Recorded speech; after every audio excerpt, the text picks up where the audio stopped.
ఈ వైసీపీలో ప్రతి ఒక్కరు అరెస్ట్ అయినప్పుడల్లా ఏదో స్వతంత్ర సంగ్రామంలో పోరాటం చేసిన వాళ్ళు వచ్చి మాదిరిగా బయటకు వచ్చి ఇట్లా ఇట్లా దండాలు పెట్టడం, సానుభూతి కోసం ట్రై చేయటం బాగా ఫ్యాషన్ అయిపోయింది.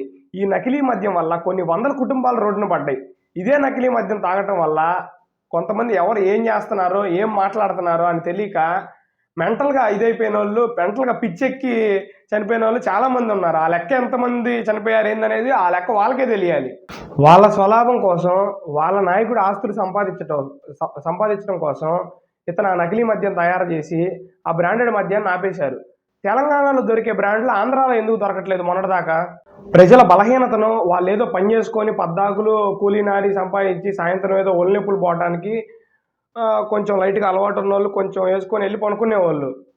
వాళ్ళ బలహీనతని నువ్వు ఆసరాగా తీసుకొని, వాళ్ళకా పిచ్చి మద్యం అమ్మింది కాక ఇంకేమన్నా సానుభూతి కలిగితే వాళ్ళకి ఆ చనిపోయిన కుటుంబాలకు సానుభూతి కలగాలి గదా! ఏదైతే కూటమి ప్రభుత్వం జోగి రమేష్‌ని అరెస్ట్ చేసిందో, ఆ ఆధారాలన్నీ బయటపెట్టింది ఆల్రెడీ.